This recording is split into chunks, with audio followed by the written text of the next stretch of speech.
J'étais en mode automatique. J'avais, entre guillemets, un objectif. Que la personne soit physiquement hors de l'entreprise. Le reste, aucune importance. Il était payé pour faire le sale boulot. J'étais excellent. Que veut dire excellent? C'est que ça ne faisait pas de bruit, pas d'esclandre, donc circuler, il n'y a rien à voir. C'était sa spécialité, réduire les effectifs. Vous faites ce qu'on attend de vous, c'est-à-dire quelque chose qui ne laissera pas de traces, qui ne touchera pas l'entreprise et qui fera disparaître le salarié le plus vite possible. Faire disparaître des salariés, les licencier, couper des têtes, quel qu'en soit le prix. En 22 ans de carrière, il affirme avoir mis à la porte près de 1000 personnes. Didier Bill est DRH. Industrie automobile, pharmaceutique, électronique, il a travaillé pour une dizaine de multinationales. Mais il n'est pas un DRH comme les autres. Depuis 5 ans, il est manager de transition. Il intervient dans les entreprises pour des missions de courte durée.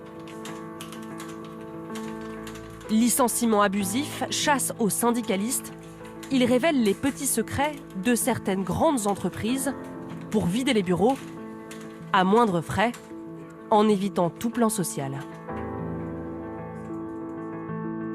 Didier Bill, une personnalité complexe, un homme au passé trouble. Il est en conflit avec plusieurs de ses anciens employeurs. Il va nous confier ses méthodes à lui, souvent violentes. Moi, je ne suis pas violent, mais la manière dont je fais les choses est violente. Convoquer, comme ça, appeler quelqu'un au téléphone, lui dire « Tiens, tu peux passer dans mon bureau ?» « Oui, tout de suite. » Et puis quand la personne arrive, ne se doutant de rien, lui dire « Bonjour, assieds-toi, tu vas quitter l'entreprise tout de suite. » Je ne suis pas violent, je ne frappe pas, je n'insulte pas. Mais l'acte en lui-même est d'une violence inouïe. Vous avez fait des choses immorales? Licencier quelqu'un qui ne mérite pas d'être licencié, au cas où on pourrait mériter d'être licencié, c'est immoral, bien entendu. Vous avez demandé de faire des choses illégales? Ah oui, j'ai fait des choses illégales. Vous avez passé votre vie professionnelle à mentir, en fait, pour licencier des gens. J'ai passé une partie de ma vie professionnelle à prendre certaines libertés avec la réalité. Est-ce que vous regrettez parfois d'avoir gagné de l'argent sur le dos de licenciements souvent sans cause? Non. Non. Vous n'avez pas honte? Ah non. Non, non. Je pense que j'aurais pu en gagner beaucoup plus. Et je pourrais en gagner beaucoup plus en étant encore plus crapuleux et plus sanguinaire. Il touchait en moyenne 240 000 € par an.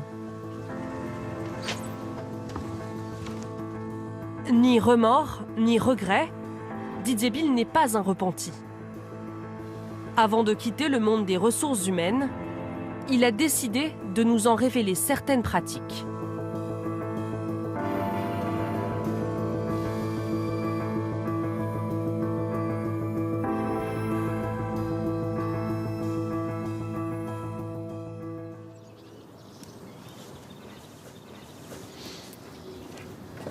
Allez. À 51 ans, Didier Bill a déjà eu plusieurs vies. Je t'ai eu. Dans la première, il était militaire, engagé dans les forces armées de son pays d'origine, la Belgique. En 1997, il part pour la France et débute sa carrière dans les ressources humaines.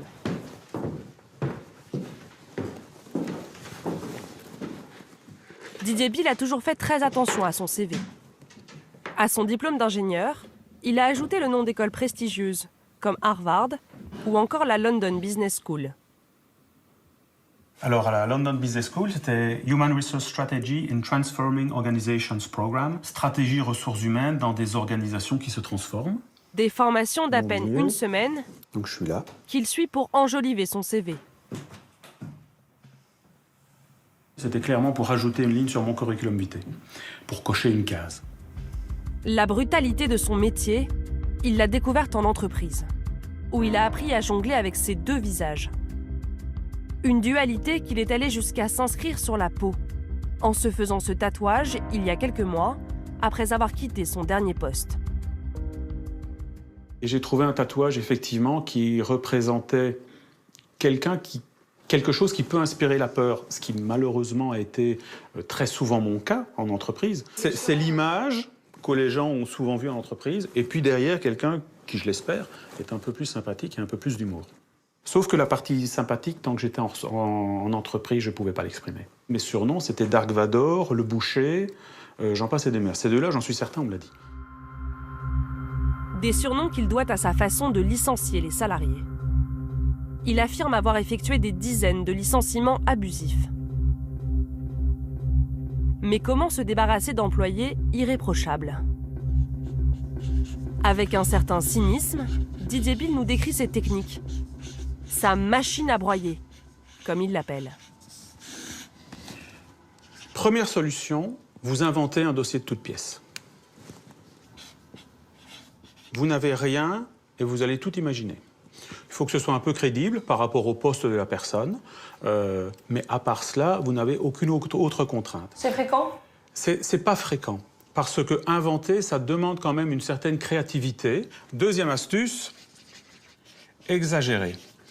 Exagérer, c'est-à-dire que vous prenez un fait mineur, mais qui repose malgré tout sur un élément factuel, et à partir de ce fait mineur, vous allez le monter en épingle, le présenter sous un angle grossissant, avec une grosse loupe grossissante, et qui justifie, et vous allez expliquer pourquoi ce que ça le justifie un licenciement. Exemple, vous allez voir le manager qui doit licencier quelqu'un, vous lui demandez, bon alors il va falloir licencier Durand, qu'est-ce que tu as qu'on...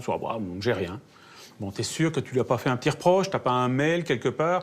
Si, il y a 4 mois, il avait merdé sur une proposition. Je lui ai fait un petit mail pour lui remonter les bretelles et lui expliquer comment il devait faire. Très bien, sors-moi le mail. Il y a 4 mois, ça lui semblait complètement insignifiant. Aujourd'hui, on sort le mail, on le sort de son contexte et on va expliquer dans la lettre de licenciement à quel point l'erreur qui a été nommée par son manager est une erreur importante, qui a porté atteinte à l'image de l'entreprise, qui a décrédibilisé nos offres auprès de nos partenaires et de nos clients, et qu'en conséquence, nous ne pouvons pas continuer à travailler avec cette personne. Troisième solution, scénariser. Scénariser, c'est prendre des éléments qui n'ont strictement aucun lien les uns avec les autres, de les agencer dans le sens que vous voulez, comme un puzzle. Vous créez une histoire, et c'est cette histoire qui va vous permettre de licencier le salarié. Et vous en avez fait combien, vous, des licenciements comme ça? 250. Sans réelle raison? Sans raison. Sans raison, je veux dire, attention, sans raison autre que la raison d'entreprise. C'est-à-dire, voilà, nous, on estime qu'il faut régulièrement faire partir les gens, on estime qu'il ne faut pas donner de deuxième chance aux gens, on estime que quand quelqu'un n'est pas bon, il va rester mauvais toute sa vie, c'est pas la peine de dépenser de l'argent en le formant, c'est pas la peine de dépenser de l'énergie à tenter de l'améliorer, non, ça va beaucoup plus vite, ça va beaucoup moins cher de le licencier tout de suite sous n'importe quel prétexte et de le remplacer par quelqu'un d'autre. Les salariés qui ont un jour croisé sa route s'en souviennent généralement très bien. Nous allons rencontrer une femme que Didier Bill a licenciée après avoir monté un dossier de toutes pièces. À l'époque, elle avait la trentaine et une carrière prometteuse devant elle. Claire était directrice financière depuis 3 ans dans une grande multinationale. Jusqu'à ce lundi matin d'octobre et ce rendez-vous avec Didier Bill. Je crois qu'il m'avait donné rendez-vous à 8h30. Et il est arrivé dans mon bureau. Et moi, je me méfiais absolument. Enfin, je m'attendais absolument pas à... Je pensais que c'était juste faire un point sur une réunion, un projet en cours, quelque chose comme ça. Et il m'a remis cette lettre. Donc, nous envisageons à votre rencontre une éventuelle sanction pouvant aller jusqu'au licenciement. Donc, vous êtes convoqué à un entretien préalable. Et d'ici là, et compte tenu de la situation, nous vous notifions par la présente une mise à pied à titre conservatoire, et ce jusqu'à l'issue de la procédure. Mise à pied à titre conservatoire, ça veut tout dire. Ça veut dire que vous quittez l'entreprise parce que vous avez commis un acte grave. Didier Bill ne donne alors aucune explication à Claire. Elle a 10 minutes pour quitter l'entreprise. Je suis restée vraiment sans mots pendant quelques instants. J'ai éclaté en pleurs, ce que j'ai beaucoup regretté par la suite parce que c'était... Mais bon, l'émotion était tellement... J'étais tellement surprise que... Après, j'étais déçue qu'il avait réussi à me faire pleurer, en fait. Une méthode bien rodée, souvent utilisée par Didier Bill.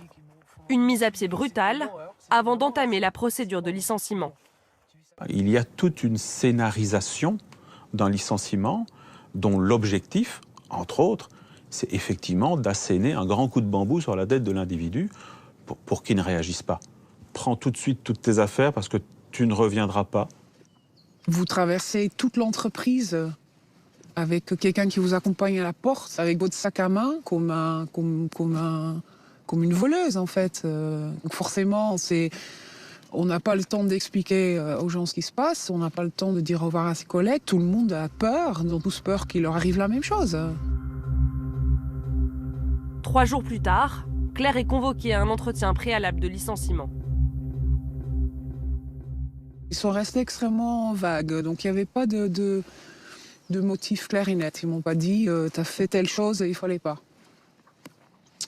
Que voilà, que ça allait pas, que j'ai été mal vue par tous mes collègues, que je m'étais jamais intégrée à l'entreprise, alors que c'était totalement faux, bien sûr. Les prud'hommes ont finalement donné raison à Claire. L'entreprise a été condamnée à lui verser l'équivalent d'1 an de salaire pour licenciement abusif. Elle a aujourd'hui monté sa propre entreprise. Vous regrettez d'avoir licencié Claire, par exemple? Si je n'avais pas licencié Claire, c'est quelqu'un d'autre qui l'aurait fait. Donc, est-ce que je le regrette? Alors, c'est très facile ce que je vais dire, mais aujourd'hui, elle a une vie où elle est très heureuse. Donc, ça me déculpabilise un petit peu. Mais s'il y a un licenciement que je regrette, si j'ai quelques licenciements que je regrette, il en fait partie. Aujourd'hui, dire qu'il regrette, non. Il a gagné sa vie comme ça, il était l'exécutant, il a exécuté des ordres et il a détruit des gens.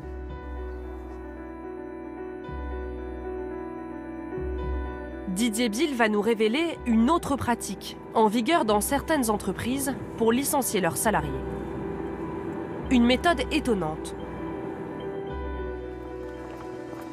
Dans ces sociétés, les salariés sont notés en fonction de leur performance. C'est tout à fait légal.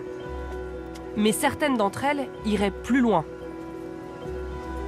Elles pousseraient les managers à sous-évaluer une partie de leurs employés, à mettre de mauvaises notes, même à de bons éléments, pour justifier un éventuel licenciement.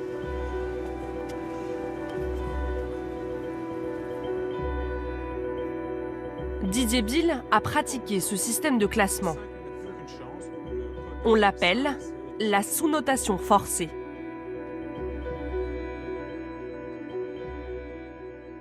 Vous avez donc le nom des salariés, leur sexe, leur classement dans l'entreprise, c'est-à-dire leur coefficient, leur matricule, et puis vous avez leur appréciation selon 12 critères différents.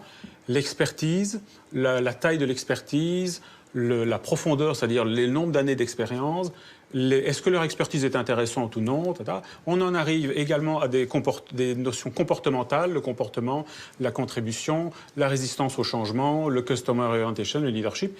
Et au final, le score donnait automatiquement un score d'action qui va de 1 et vous avez jusque 5. Et notamment, vous avez ici 3 personnes, tout en bas, qui étaient classées 5. Qu'est-ce que ça veut dire, classé 5? Classé 5, ça veut dire à licencier le plus rapidement possible. Et c'est quoi l'intérêt? L'intérêt, alors moi je vous répondrai qu'il n'y en a strictement aucun. Maintenant il faut vous placer dans l'état d'esprit et dans la mentalité de beaucoup d'entreprises aujourd'hui où effectivement on estime que les salariés doivent être constamment sous pression si on veut en obtenir le meilleur d'eux. Et donc sous pression ça veut dire qu'ils doivent avoir en permanence 2 choses. D'une part une carotte, en général financière, et d'autre part un gros bâton, c'est être un 5 ou autre chose dans une autre entreprise et de se faire jeter.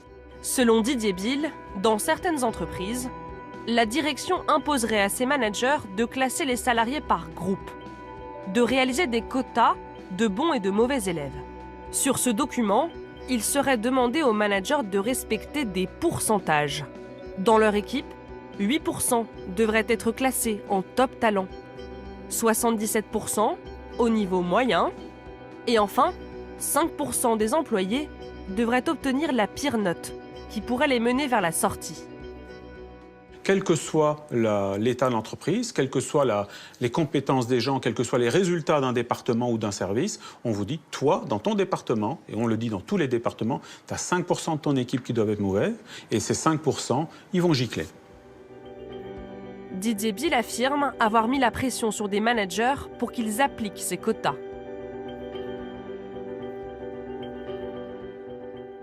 Vous avez poussé des managers à sous-noter, à qualifier de mauvais certains de leurs salariés alors qu'ils n'étaient pas. Oui, je prends un exemple, un manager qui a 10 personnes dans son département, il doit en sous-noter 2, il doit en mettre 2 dans les mauvais.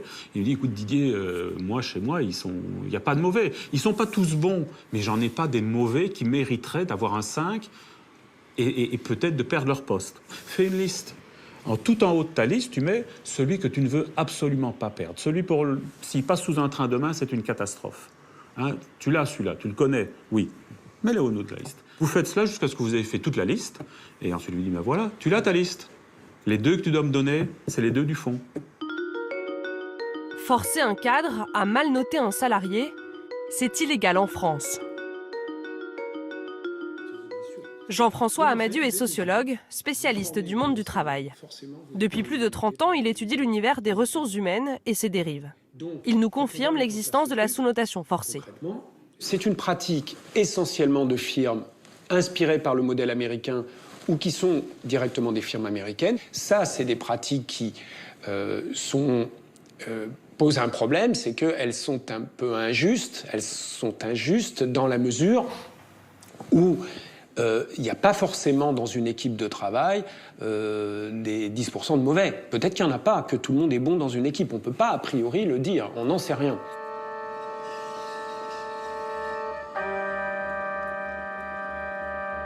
Parfois, la notation servirait aussi à se débarrasser de salariés devenus gênants.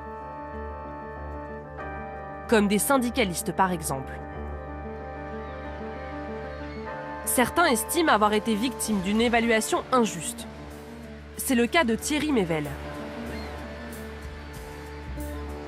J'imaginais pas un instant être visé par une mauvaise notation, d'autant plus que les années passées, les 18 ans passés, ont été très bonnes.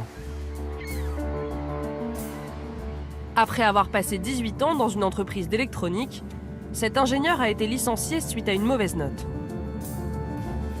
Ce n'est pas Didier Bill qui a procédé à son licenciement, mais ils ont un temps travaillé dans la même entreprise. Je le comprends pas. Vous savez, quand on est ingénieur, on aime bien comprendre ce qui se passe. Cause, conséquence, quoi.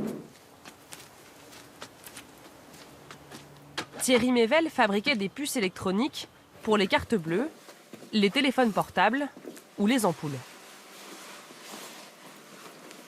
Un métier qu'il adorait. Donc voilà un peu le genre d'objet connecté que l'on fait chez NXP, avec une puce spéciale à l'intérieur qui permet d'être piloté, donc à distance. Son expertise, ses compétences ont longtemps été reconnues par l'entreprise et même saluées par de bonnes notes. Et ça, c'est un résumé de mes dernières évaluations. Alors en 2011, j'étais Good Performer, en 2012, Good Performer, en 2013, Good Performer, en 2014, Good Performer. Donc ce qui signifie bon élément, ça c'est une bonne note? C'est une bonne note, oui, tout à fait. Depuis 18 ans, j'ai toujours eu ces bonnes notes, ce genre de notes, et en plus des récompenses financières. En 2016, Thierry Mével est déclassé. Alors voilà la note finale, définitive. Needs improvement, doit s'améliorer, une mauvaise note. Quand j'ai vu ça, j'ai été plus que surpris, j'ai été écœuré. 7 mois plus tard, Thierry Mével est licencié pour insuffisance professionnelle. Nous vous avons convoqué un entretien préalable à un éventuel licenciement. Ainsi, votre manque de clairvoyance ne donne que peu d'espoir sur votre capacité à atteindre le niveau de compétence requis. Cette situation n'est plus tolérable, etc. Manque d'organisation, Votre autonomie et la fiabilité des résultats que vous produisez ne sont pas en ligne avec un niveau d'ingénieur expérimenté. C'est que ça, pendant 6 pages. Et bien sûr, il n'y a pas de fait derrière, il n'y a rien. C'est juste des allégations. J'aurais pas envoyé un mail à un client à telle date, ou j'aurais refusé, paraît-il, de faire un document pour un marketing. Alors, je ne suis pas marketing, mais bon. Voilà, des choses très futiles, pas vérifiables, insensées, calomnieuses même. La raison, selon lui, la présence de son nom sur la liste des élections syndicales. Il affirme que lorsque la direction a découvert qu'il souhaitait s'engager, elle aurait tout fait pour se débarrasser de lui avant qu'il ne soit élu et ne devienne salarié protégé. L'engagement syndical, c'est peut-être à ma décharge, j'ai peut-être été naïf, mais je l'ai fait un peu ouvertement, quoi. Plus mon engagement que j'affichais, que je disais, verbalement, à la pause café, à mes collègues, à tout le monde en fait. Donc c'était un secret de polichinelle. Et vous estimez qu'à partir du moment où vous avez manifesté l'envie de vous engager, d'un point de vue syndical, les choses ont changé? A posteriori, c'est l'évidence. Licencier des salariés alors qu'ils s'apprêtent à s'engager dans un syndicat. La pratique est loin d'étonner Didier Bill. Selon lui, elle serait courante et il l'aurait lui-même pratiquée.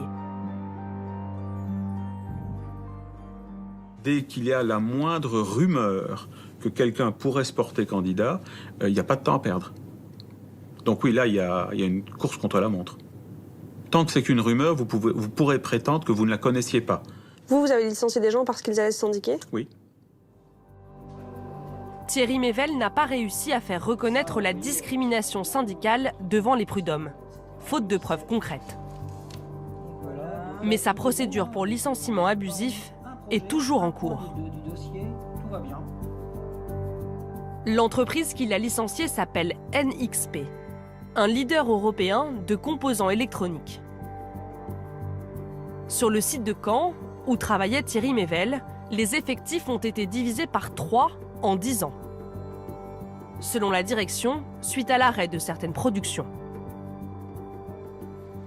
Malgré son licenciement, Thierry Mével continue de s'intéresser aux méthodes de son ancien employeur.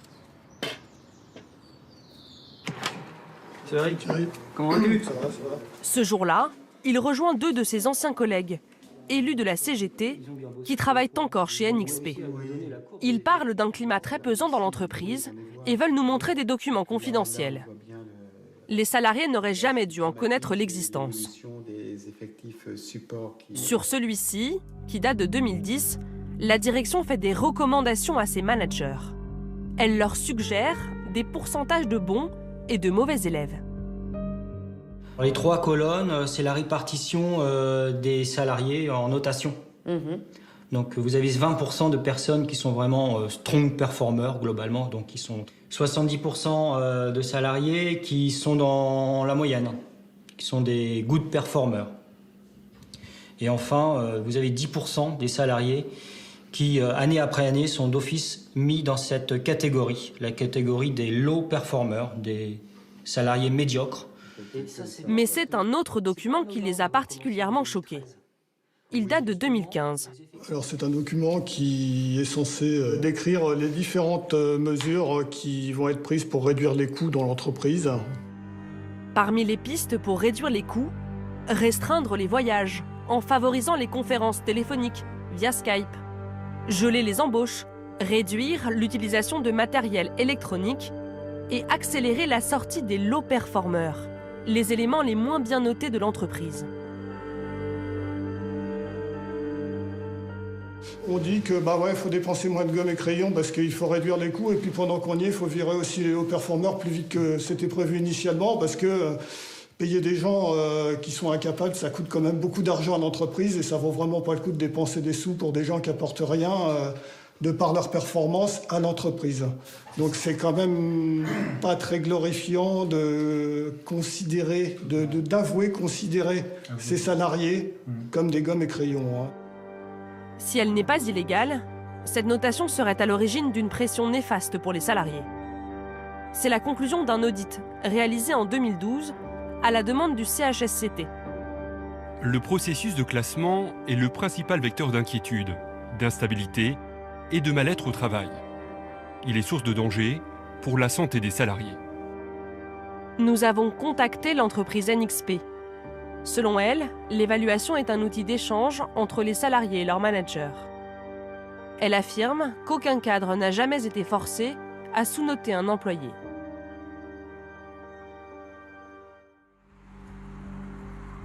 Parmi les méthodes occultes de certaines entreprises, il y en a une autre que Didier Bill veut nous révéler. Les plans sociaux déguisés. En clair, réduire les effectifs petit à petit. Dans la profession, cela s'appelle licencier au fil de l'eau. Une pratique qui permettrait d'éviter le plan social, plus dommageable pour l'image de l'entreprise.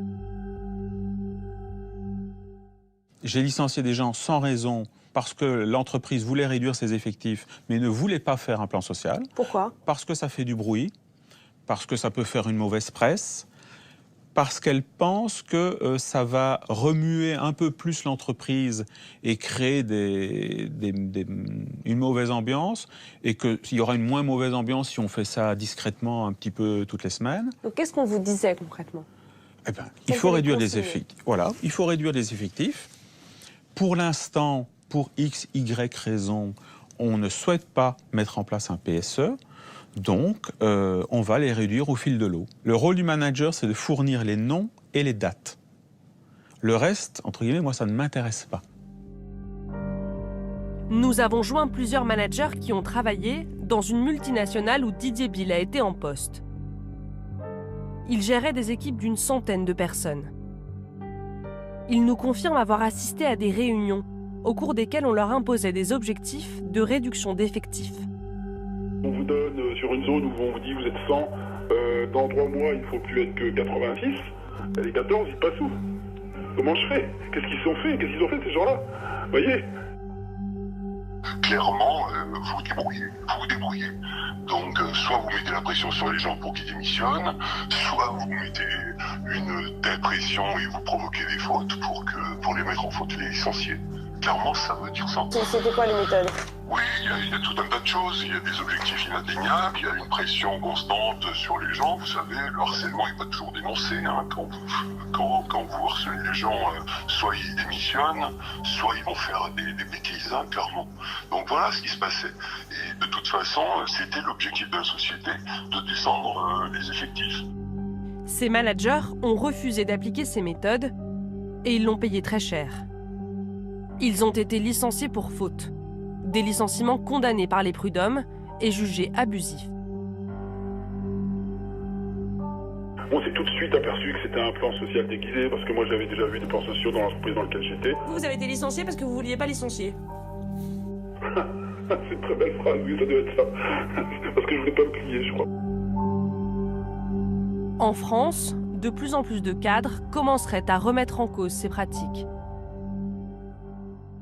Il y a un sondage de 2016 qui indique que 46% des DRH disent qu'il leur arrive d'agir contre leur éthique et leurs valeurs. Ce qui est tout de même... 46%, c'est beaucoup. Ils sont dans une position qui est souvent difficile, un peu entre le marteau et l'enclume finalement, et que la moitié d'entre eux, de ces DRH, disent qu'ils agissent contre leurs valeurs et leur éthique, c'est... je trouve que c'est finalement un niveau assez élevé. On ne s'attendrait pas à ce que autant reconnaissent qu'ils ont ces problèmes.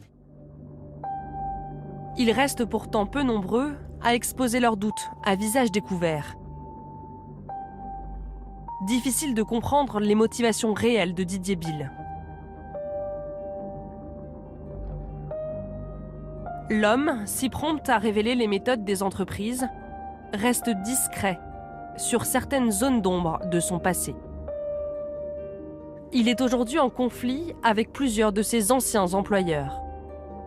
Il a lui aussi été licencié plusieurs fois, dont 2 pour faute grave. L'entreprise vous reproche notamment un abus de bien social, ou plutôt abus de confiance pour avoir commandé une prestation RH à une société détenue par votre femme. Elle vous reproche d'avoir envoyé un mail hautement confidentiel à un salarié qui n'aurait jamais dû le recevoir. Elle vous reproche de ne pas avoir répondu à vos mails professionnels entre Noël et Nouvel An alors que vous n'étiez pas en congé, et d'avoir présenté des notes de frais au montant exorbitant et injustifié. Comment vous expliquez cette longue liste de... Alors, elle n'est pas longue, parce qu'en fait, il me reproche beaucoup plus de choses que cela, notamment d'avoir tenu des propos outranciers, mais ça, ils ne l'ont pas mis dans la lettre de licenciement. Ils ne voulaient plus que je fasse partie de la société, et ils voulaient m'éjecter le plus rapidement possible. Ils ont donc fait feu de tout bois. Didier Bill est loin d'être un employé modèle. Il y a 10 ans, il a été condamné à 6 mois de prison avec sursis et 35 000 € d'amende. Il s'était introduit dans le système informatique de son patron de l'époque pour s'envoyer un mail de licenciement. Il est également poursuivi par un autre de ses ex-employeurs pour escroquerie. Là, vous avez clairement enfreint la loi. Oui. Est-ce qu'il faut être un peu limite avec la légalité pour aujourd'hui dénoncer ce que vous dénoncez? Je ne suis pas lisse, je ne suis pas parfait, je filoute parfois, professionnellement.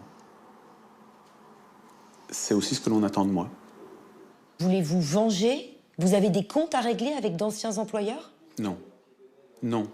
Non, je n'ai aucun compte à régler, je ne vais pas dire que je ne suis pas rancunier, mais je suis plutôt d'avis qu'il faut continuer à avancer et que s'attacher à se venger, à régler ses comptes, c'est pas ça qui vous fait avancer. Aujourd'hui, je tourne une page. Pour les salariés licenciés, cette page-là est plus difficile à tourner. Bonjour Thierry. On y va? Thierry Mével a toujours du mal à surmonter son licenciement. Pour faire valoir mes droits, tout simplement. Il voit une psychologue tous les 15 jours. J'aimerais pouvoir revivre normalement. Il est en arrêt maladie pour dépression depuis 1 an et demi. Qu'est-ce qui vous stresse exactement? Vous dites l'inconnu? Oui, l'inconnu. C'est dur de tourner cette page, quoi. Parce qu'elle n'est pas encore tournée, de toute façon, vous n'avez pas compris. Je peux pas comprendre quelque chose qui est faux. J'ai besoin de comprendre la vraie raison de cette éjection Il n'y a pas de sens. spontanée, quoi. Enfin, non, il n'y a pas de sens. Pour moi, il n'y a pas de sens. C'est insensé. Thierry Mével n'a pas encore retrouvé d'emploi. Didier Bill, lui, ne travaillera sans doute plus jamais dans les ressources humaines.